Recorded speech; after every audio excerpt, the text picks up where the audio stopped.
of Kenya, Rigathi Gachagua. This interview coming in the backdrop of claims that have been made on public domain accusing Gachagua of soliciting up to 10 billion Kenya shillings. These claims come from the highest office in the land, none other than the head of state, President William Ruto, who has just concluded his 5-day development tour of the Mount Kenya region. And this region is, of course, closely associated with the former Deputy President Rigathi Gachagua. Just to clear the air on this interview is at the request of the former Deputy President. So, Your Excellency, thank you for your time. Looking forward to a truthful and fruitful discussion. Thank you.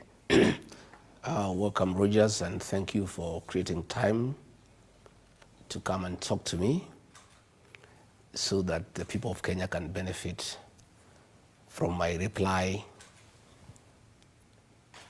to the very ridiculous claims made by President William Ruto in Sagana State Lodge next to my house and at the foot of Mount Kenya, on the edge of Hobe Forest. And I was under a lot of pressure from supporters and people who listened to him to respond immediately. And I just tweeted that pathological lying is a mental disorder. It's very sad that I have to spend time to respond to these very ridiculous accusations by the president. The president went to the mountain for a political tour. It's not a development tour the way you call it, because there's nothing he did. And if you go through wherever he went, he was just having rallies, relaunching projects that he had launched before, saying he's inspecting projects, he's not an engineer, he's not a quantity surveyor, he's not an architect, and making all manner of promises that he has made since he was elected as president. Let me spend a few minutes to respond to some of the things that he said in Sagana. Again, he had come to the mountain after almost 6 months of a lot of disquiet, and he needed to do some explanation. So he summoned all the vernacular stations to attempt to pacify the region that he had betrayed and to give a justification as to why he had betrayed the people of the mountain. These are people who had trusted him. These are people who supported him without an MOU. These are people who supported his presidency without a political party. These are people who believed in him, in all the things that he promised them. He betrayed them, he turned against them, he misused them. And he felt, of course, his advisors told him that he needed to set the tone and explain why he hounded me out of office, despite having promised the people of Kenya that he will never humiliate his deputy, he would never persecute his deputy. He even went beyond humiliation and persecution. He hounded me out of office. And he was asked a question as whether he is the one who impeached me, and he looked down because he couldn't look at the camera straight and say, no, I'm not the one. It is the MPs who did it. In fact, I tried to persuade them not to. They tried 2-3 times. And they said, if we don't impeach this man, we'll exchange his name with yours. It's all, of course, a lie. Everybody knows. His women rep in Uasin Gishu, both Sholei, publicly in his presence told him, Mr. President, what you say I do is what I do. You told me Gachagua aende nyumbani, nikahakisha ameenda. When he rose to speak, he didn't deny. He just looked down. Everybody knows it's the worst kept secret in this country that he's the one who crafted the impeachment and bribed members of parliament at 500,000 each and senators at 10 million, bribed the mover of the motion, the Kibwezi West MP. He has been everywhere complaining he was shortchanged. He had been promised to be the chairman of the Budget and Appropriation Committee after successfully tabling the motion. And again, the president was saying that the MPs overruled him. It is common knowledge that those Mount Kenya MPs cannot overrule the president. They do whatever he wants. You remember when he told them to pass the finance bill. They went and passed the finance bill despite the fact that there was public outcry. And the members of public had serious problems with them. The day he changed his mind because of the Gen Z protests and said, we are doing away with the finance bill, they were clapping for him. They never argue with him. You remember, again, the Adani saga. They were defending the Adani saga, and the MPs were supporting him that Adani is a good thing. Okay. The day he changed his mind and said, we are stopping Adani, the same MPs were clapping for him. So it is very hypocritical and dishonest for President William Ruto to claim that MPs disobeyed him. Having dealt with that, he said that he had me hounded out of office because I asked him for 10 billion. Before you even get to the 10 billion, because you've raised issues about members of parliament, who the president was on record mentioning that you actually bullied these members of parliament, that you told them if they do not kneel and submit, they will be shown the door and go home. That is also another lie. I'm not on record anywhere. I'd like you to produce a clip where I told members of parliament to kneel before me. They cannot kneel before me. I'm not God. What I told the members of parliament, and it's true today as it was then, to listen to the ground and stop following President William Ruto blindly against the wishes of the people. Then why were you picking small fights? Let me explain to you. They are not small fights. It's the president who is calling them small fights. Advising members of parliament to listen to the ground is not a small fight. It's a very honorable duty for a leader of my caliber. I listened to the people. The people did not want the finance bill 2024. And I told the members of parliament, people do not want the finance bill. Don't follow the president blindly. He will leave you Gwamata. And if you people don't adjust by this December and start listening to the people of the Mount Kenya region make decisions the second year of election. And I was telling them from my experience, by the end of this year in December, if you guys have not aligned yourself with the people and listened to the people, the people are crying about overtaxation. The people are saying they don't want the affordable housing. The people are saying they don't want you to tax avocado. The people are saying that there's too much government into people's lives. And you people are following William Ruto blindly. I'm advising you people as your leader. From what the Wananchi are telling me, if you don't adjust and listen to the people, you will find yourself in trouble come 2027. But it just wasn't MPs. According to the president, his PA Faruqi Bet received... I'll explain. I'll explain. Let me first deal with the 10 billion. President William Ruto is a master of deceit. And he's very good at driving narratives to suit what he wants. Between the year 2018 and 2022, he drove a narrative in the Mount Kenya region that Uhuru Kenyatta is incompetent, he's a drunkard, and he has ruined the economy and the country. But it's collective responsibility. You were right next to him. I'm just saying, among the people he persuaded. He persuaded many people, I included, because he's very persuasive when he gets on a narrative. And he drove a narrative against Uhuru Kenyatta and recruited all of us, I included. I was among the leaders of those who believed in what he told us, that Uhuru Kenyatta is a drunkard, is a useless leader, is a man who has messed this country, is a man who cannot be trusted to organize the succession. And we should despise him, we should hate him.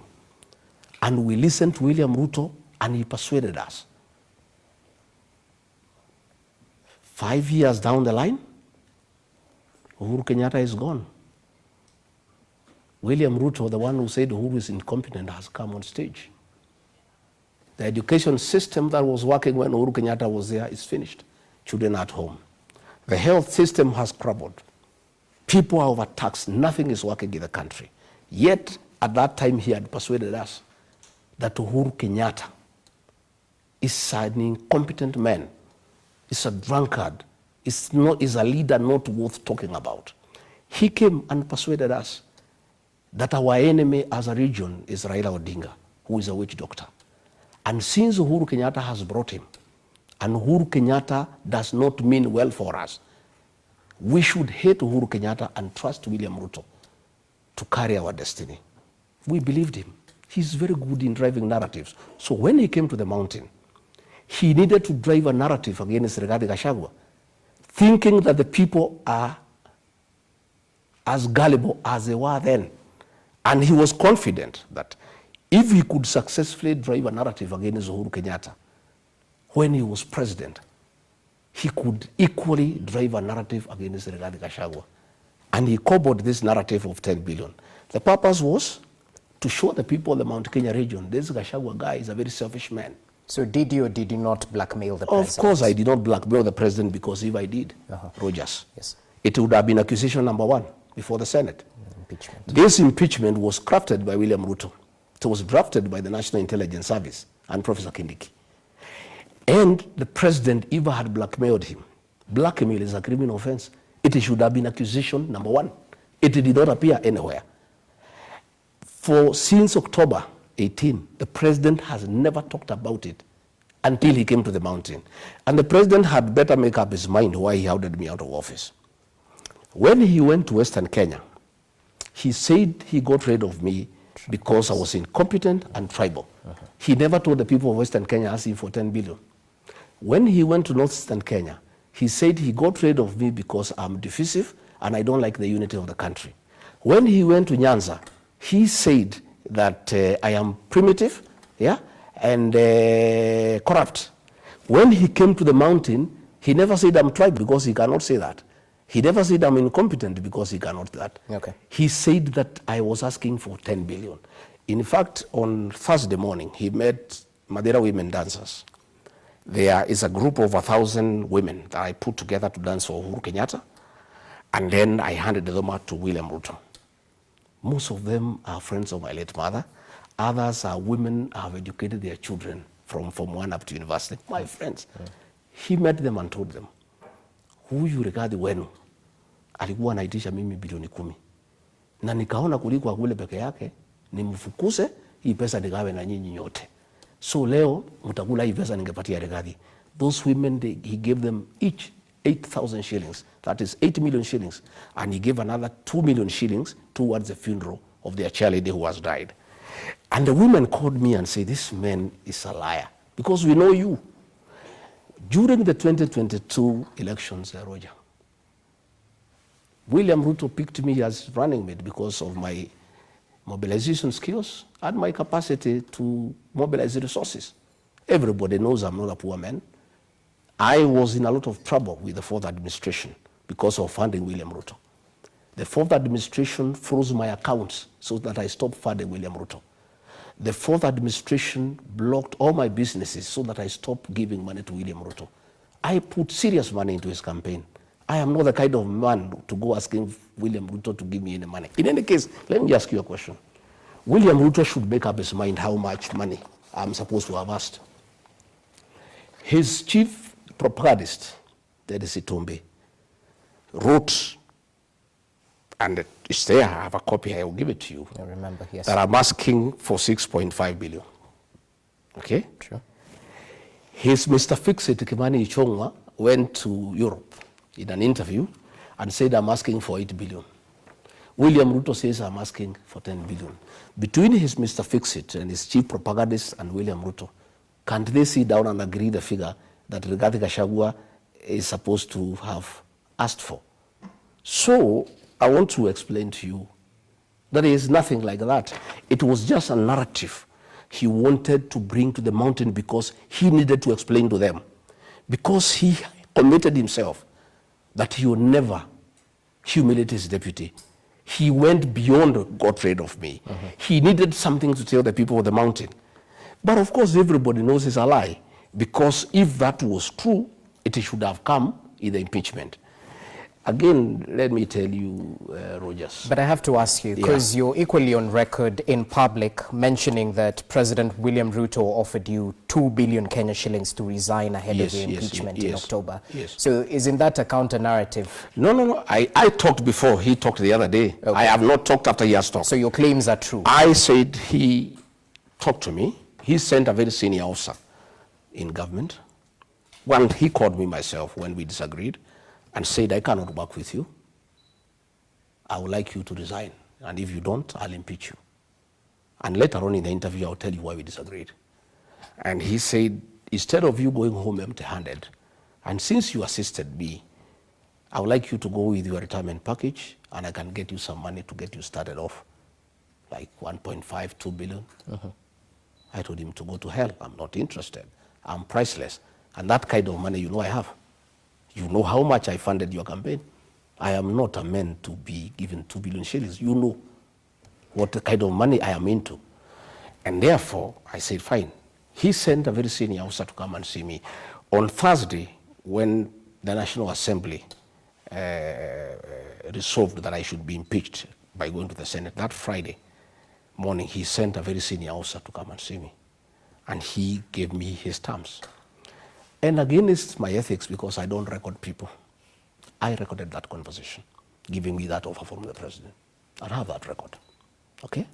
So the senior official was speaking for the president? Yeah, he sent me the following day. But you know the burden of proof lies with the accuser. We need to see this. No problem, no problem. The following day, he told the officer I should go and have a discussion with him. And I refused to go to State House. He suggested I go to his hotel, the Western Hotel. I refused. And we met somewhere along State House Road in one of the safe houses run by the National Intelligence Service. And between me, that officer, and myself, we had a discussion with the president. Again, I recorded that conversation for posterity, because I know William Ruto. I put it on record. Again, he gave me that offer. I told him I'll think about it. I didn't want to have a fight with him because it was not necessary. That officer persuaded me that I should listen to the president. And because he's a man from home, he said, it doesn't matter, whatever it is, just listen to what he has to say. Who is this officer? No, I don't want to. For the sake of our public, you call for an interview, you have to. Let me explain. So I said no, I declined. The day I went to the Senate, the first day, that officer again was dispatched by the president. And I refused to see him, but after consultation with my counsels, I agreed to see him. Again, he brought me another offer. I recorded it. I am very conflicted. That officer is an innocent man. He's an emissary of the president. He is in service. If I expose him now, he will lose his job. He will be in very difficult circumstances. So on discussion with my family and lawyers, we have agreed that when he retires, and it's not very long from now, we'll be able to release that information.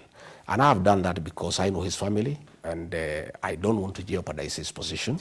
And because he did not come on his free will, he serves the president, and he cannot be able to argue with him. I'll have that information. It is ready, it's well stored, and I would like to tell these people not to try to come and raid here to get it. It's not here. I've stored it nicely with somewhere, and it's in good position. Allow me to reel you in, because you're a truthful man, as you say. At the end of the day, if you're giving us allegations, you have to substantiate. I don't understand. I have told you, because when the president went to that interview, he was asked to substantiate. He refused to substantiate. I have done a lot of substantiation. I've explained to you why I don't want to receive the information now. But I will release the information because it's for public information, so that between me and the president, the people can know who is right and who is not right, and who is lying to the people of Kenya. You know what your critics are saying? Yeah. Since you heavily funded the presidential campaigns in the Mount Kenya region, that you're asking of this 10 billion, or is it 6.5 billion, whichever the figure, was simply a way of returning your investment. You well know how politics in Kenya is transactional. I don't think so, because when I was funding the president, there was no issue. If I needed my money back from him or whatever it is, we'll discuss. I have not asked the president to refund me any money. I'm a leader. That was an investment in the presidential campaign. He was president, I was running it. I too had a responsibility, to spend money on the campaign. And that's why I'm saying I'm not the kind of person to ask him for money. And he knows that, because I'm an astute businessman who have worked for many years and made my own money. And I was in the campaign on my own violation. The president did not force me to be the campaign. I spent my money because I thought it's the right thing to do. I mobilized resources from friends, and I did not ask him. And if I had asked him, he should have said then. He cannot say now, 6 months after. He would have called a meeting of UDA, the PG, put me to task and say, Rigiji here is asking me for this. He would have called some elders, some church people. He never did any of those things, because that is how you do those things. Okay. But myself, when he offered me an offer to resign, I talked about it.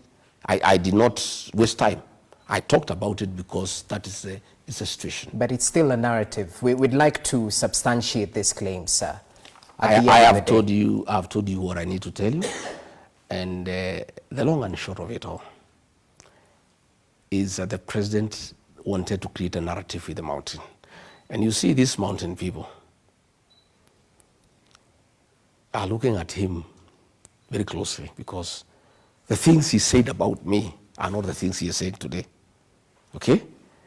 When he said I should be his running mate in Karen on May 15th, he had this to say. There were so many other instruments. I looked at many things. I looked at what was required of a deputy president. In the end, we all settled as a team on Gachagua, because he's an astute debater, a fantastic grassroots mobilizer, a disciplined and tireless political operative, a successful elected politician and businessman, a principled politician of tremendous resilience and fearless fighter for the right cause, an indefatigable champion. Gachagua is a self-made man, a politician of repute, and a public servant whose sole goal is to help others. Gachagua is a very passionate leader, a people's person. He speaks about the ordinary people and is concerned about matters to do with farmers. What I like about him is his passion for people issues. He's one of those leaders who are passionate about ordinary people. He's a living example of a true hustler. Then the president is here telling the people of the mountain, the man you gave me is a blackmailer. He goes to Western, he says, man is a tribalist. He goes to Nyanza, he says, this man is a primitive. Give me a break. You are talking to the same people. These same people are the ones he talked to when he wanted my services, when he wanted me to mobilize the mountain people, when he wanted to take advantage of my oratory skills to mobilize votes for him, when he wanted me to articulate people-based issues. Yet, when I say don't demolish houses for innocent people, he says I'm fighting his government. Yet, he was saying I stand for people issues. So I am saying that the mountain people, you can con them once. You can't con them twice. What they are saying, William Ruto, you successfully persuaded us to fight our own son, Uhuru Kenyatta. Please, you cannot persuade us to fight Rigathi Gachagua, because we now know you. You came and told us that Uhuru Kenyatta is bad because he is working with Raila Odinga. And Raila Odinga is a very mad man and a very dangerous man, the Lord of Poverty. Today, you are working with Raila Odinga. Praises for him everywhere. Then the mountain people are looking at him and saying, is this the same man who made us hate Uhuru Kenyatta because he was working with Raila Odinga? Today, he is singing praises for Raila Odinga, taking him all over Africa to be the king of Africa. Right. And he wants us now to believe him, that Rigathi Gachagua wanted 10 billion from him. Is this not the same man who came here and told us that Uhuru Kenyatta is a drunkard? Is he not the same man? Now he is here again telling us that our son, Rigathi Gachagua, is incompetent. Our son, Justin Muturi, is incompetent. Our son, Moses Kuria, is corrupt. Our son, Metheka Linturi, is corrupt. Mr. President, I have no capacity to advise you. Nobody can fool the mountain people twice. You fooled them once, they feel very sorry about it. They actually feel very low and very down. I want to assure you, your tricks are now known, your games are known. You will never again in your lifetime make the people of the mountain fight their son or their daughter. They will never do it. You made us hate Uhuru Kenyatta. Okay. You made us humiliate him. You told us bad things about him that were not true. You said he was incompetent. You are the one who is incompetent now. It is very clear for everybody. Everybody is incompetent except you. Even now you are saying your new Mr. Yesa is very competent. You are the only one who is competent. Everybody else who disagrees with you, everybody else who has a problem with your modus operandi, anybody else who has a problem with your leadership is incompetent. Okay. You are the only competent person in this country. So, and with all due respect, we'll treat what you've said earlier on as allegations because you still haven't substantiated them. I have to ask you this because it's a multi-pronged question. When exactly did your friendship, your working relationship with President William Ruto start, and when did the rain start beating it? Probably before we come to that, you said that he said I fight small people. I don't fight anybody. He says that I was fighting Farouk Gov't. Farouk Gov't is not a small man. He is a co-president in this country. Farouk Gov't runs the government. Everybody reports to him. The Inspector General of Police, the head of public service, cabinet ministers. William Ruto issues instructions to cabinet ministers tremble at his very sight. So, Farouk Gov't wanted to give instructions to Gachagua. Gachagua was elected by the people of Kenya alongside William Ruto. There is no way I would have allowed Farouk Gov't to give instructions to me. And let me tell you, Rogers, Farouk Gov't was trying to run my office, make appointments for people to come and see me. And initially, I thought it's okay, maybe that's how William Ruto wants us to work. Until I learned that Farouk Gov't was collecting money from people to come and see me, and I have nothing to give them in return. And I went and I told the president, Mr. President, I'm your principal assistant.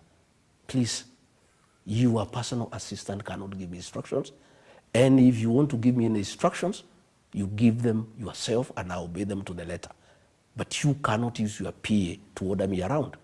And your PA is taking advantage to make money from people. And I told you, Mr. President, for your information, because I'm your advisor in this matter, I will be failing in my duty if I don't advise you and tell you what is happening. Okay. All the people Farouk Gov't is clearing to come and see you, he's collecting money. And there's hue and cry in town.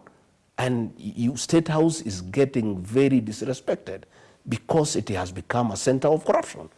All appointments of people coming to see you, Gov't is collecting money. And Mr. President, I think you need to check this. But if you want to continue with it, tell him to keep off my office. He is not going to make appointments in my office, and he cannot tell me whom to see. So can you substantiate this? Farouk Gov't is not here to defend himself. But the president raised a matter. You asking me for an answer? Yes, yes. See, I must give you an answer. But I'm not the one. I've never raised that issue. Okay. It's the president who raised the matter. I'm answering I'm just to the people of Kenya. countering what you've said. But You've said that he's the one. But I'm saying, Rogers, the president said that I'm fighting with small people. The answer is that Farouk Gov't is not a small person. So you're fighting big people. Fine. I was not fighting big people. Yes. I was telling the president, I'm elected. I'm not going to take instructions from your personal assistant. And I'm not going to allow him to push corruption in my office. If you want him to practice corruption in your office, you can go ahead. But you just said he was collecting money for people to meet with you. I learned the few people he had asked me to see. Later on, I heard noise in town that people are going to see the deputy president. Farouk has collected money on his behalf and he's not doing anything for us. That is when I got alarmed. I faced Gov't and he told me off. He said, I must make money. Hii serikali tumetafuta, mimi nimeumia na William Ruto miaka mingi. And actually when I talked to the president about Farouk Gov't, he said, wewe achana na Farouk, atafute pesa kidogo ya kukula bana. Hii mtu ameumia na mimi miaka mingi, akipata hapa kidogo kidogo yuko makosa gani? So I'm telling you, so I'm the only man who would tell him off. Okay. When he says that I'm fighting small people, Itumbi. I don't know Itumbi. You can see the things he was writing about me. And Dennis Itumbi is the chief propagandist for William Ruto. Again, he's not a small man. This government of William Ruto is run by Itumbi and Farouk. This Itumbi, all these statements you see ministers issuing, like the one DCI has issued about the violence yesterday in Mweki. It's Dennis who crafts them. He crafts the messages, and you can see even that is language. He gives them to read. And my problem with that so-called small man is that they work in cohort with the president. And he hangs around State House. And if you have a discussion with the president and he doesn't like the way it is going, he sends him a text, and Dennis walks into the president's office and says, Mr. President, you are late for the next meeting. And the president brings the meeting to a closure. I had not realized that until I studied. I saw there is a pattern. And any time I had many issues with the president that were not pleasant, I would face him and say, this is not right, this is not good, and I would win the argument, and he doesn't like it, and he would like to bring a meeting to a closure. Somehow Dennis walks in, and I saw a pattern. So one day, we were launching, the president was going to sign, he was going to sign the housing levy law, bill into law. And I was with the president in his office, the two of us, and I had a very hot conversation with him. And I was telling Mr. President, Kenyans are not interested in affordable housing. And people are very unhappy about the taxation. And Mr. President, only a fool doesn't change his mind. Let us relook this thing, and please, from the feedback I'm getting from the ground, and Mr. President, I was elected with you. I mean, it's my job to tell you what the people are saying. And since we are elected together on a joint ticket, when I see we are going down and I don't tell you, it is not fair. Then when we were just continuing, I think he took a phone, Itumbi comes. And he said, Mr. President, we need to go. And I told Itumbi, my friend, next time you interrupt me when I'm with the president, you know who I am. Get off. I am the deputy president. I was elected with the president here. Who are you to come and interrupt our discussion? Do you know what we are discussing? The president just looked and said, I think we go. Okay? So that is how I raised that issue. And I told him, Mr. President, how do you get these people to come and interrupt a meeting with your deputy all the time? So that those are the issues he was saying. Well noted. I was fighting with small people. Just to take you back briefly, because we're stuck of time, how much did you fund President William Ruto's campaigns? No, I will not go into that. It's not necessary. I don't think I need to go into the details, because I was also a candidate. I did not necessarily fund William Ruto.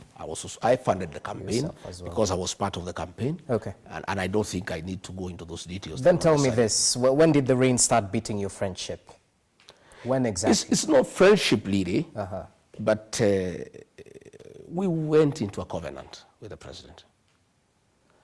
And the president was here many times, here in this house, down, beaten, harassed, frustrated, and he would come here for comfort. And my wife would pray for him, and we went a long journey from 2018 all the way to 2022. And I believed him and I trusted him. And since I'm a man of honor, I took his word for what it was. And we agreed many things, but we never wrote anything down. And that is a mistake that I made, that I regret today. And my community, the Mount Kenya people, regret today. But they have forgiven me, because William Ruto is very deceptive. To deceive Rigathi Gachagua is nothing, because he deceived bishops, reverends, pastors, everybody, all of us, our own community. A very respectable community were deceived by one man. So I fell for it, and we agreed many things. And I went into it blindly. But as soon as we came in, the man changed completely. And all the things we had agreed, he became very arrogant. He said he's president. He said he'll do whatever he wants. And I can tell you where I started finding things are not right is we had agreed on several portfolios for my people, because we had agreed, much as I'm a national leader and I'll be your deputy to assist you to manage the affairs of this country, I'll protect the interests of the Mount Kenya people in your government because they have elected you and they give you 47% of the vote. And it was agreeable. And all the things we had agreed in terms of portfolios, interior, agriculture, water, lands, finance, he honored all those things without any reference to them. And I realized he had conned me and the community. So that's when the issue started. That is one of the issues. Okay. Number two, he keeps on saying people are tribal. He has accused me of tribalism. When we were appointing PSs, I asked him, since I was a public servant for a long time, we need institutional memory. These PSs are civil servants. Much as they served Uhuru Kenyatta, they are career civil servants. Mr. President, why don't we retain several of them for continuity instead of bringing everybody who is new? He said, no, hiyo watu wa Kwende, hiyo ni watu ya Azimio, ni watu ya Uhuru. But there were some PSs who were retained. No, let me explain. Let me explain, let me explain, that's where I am. He said, wa Kwende hiyo watu, sitaki kuwaona. We'll get our own people, they will learn on the job. I said, Mr. President, we are new, me and you, we have just come. If we have new ministers, we have new PSs, the country must continue. Why, please, from my people, from my community, the region, I have 5-6 people I would like you to retain. And for you, as you can retain what? He said, no, zitaki hiyo watu. Then we are, okay, he overruled me, I kept quiet. Then we worked on it, and we agreed on the list. And we got all new people, okay? And I went home. All new people? All new people. In agreement between me and him. Okay. I came here. At 7, the list came out. The list had changed. From his community, he retained 5 PSs. From his community, he retained Belio Kipsang, he retained Julius Koril, he retained Kipto, he retained Kimtai, and Dr. Tum. From my region, he retained one guy called Hinga.